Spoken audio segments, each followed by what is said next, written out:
Here's your WNEM TV5 News Update. Good evening, everyone. I'm Meg McLeod. Here's a quick look at the top stories we're following tonight. Police are investigating a threat made against Davison High School this afternoon.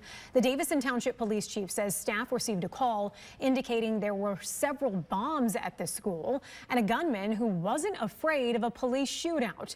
Police say they responded quickly and had the school in secure mode within 10 minutes and immediately began evacuating students. According to the police chief, no explosives or weapons were found, and the threat was not viable. He says there's no threat to student safety and for those students returning to school tomorrow. Police say they are working on a few suspect leads, adding threats like these are felonies punishable by up to 20 years in prison.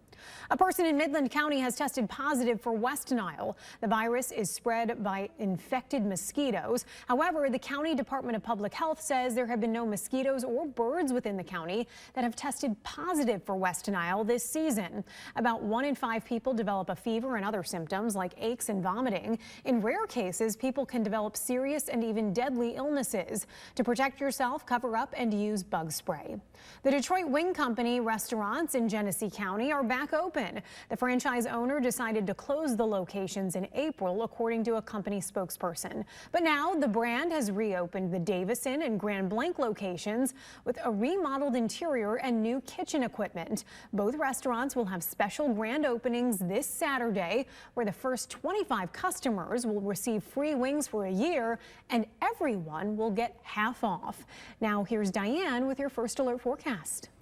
We did have dry weather for today, but we are going to find that that mix of clouds and sun is going to turn into all cloudy skies for everybody as we go. For the rest of your evening, it still will remain dry, but those clouds do fill in. They're coming in from the south, and that's where we have some rainfall. So we're going to have that knocking on the door tomorrow morning. So at the bus stop in the morning commute, just a few isolated showers are going to be in some of our communities, but overall, a lot of us will have a little bit of a dry start to the day.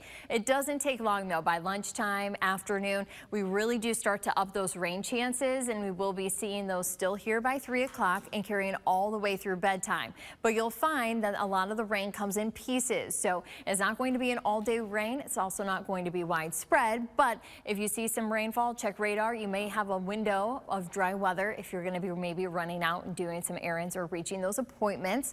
As far as the thunderstorm potential, it's isolated for us, and severe weather is not expected. As we go into Wednesday, you'll find that the rainfall pushes out. We have some clouds left over, but I bet that sunshine's going to want to make a little bit of an appearance. As far as the rainfall from the system, we're going to be looking at about a quarter, getting up towards a ½ inch. I know there's some of these numbers on here that are a little bit stronger than others.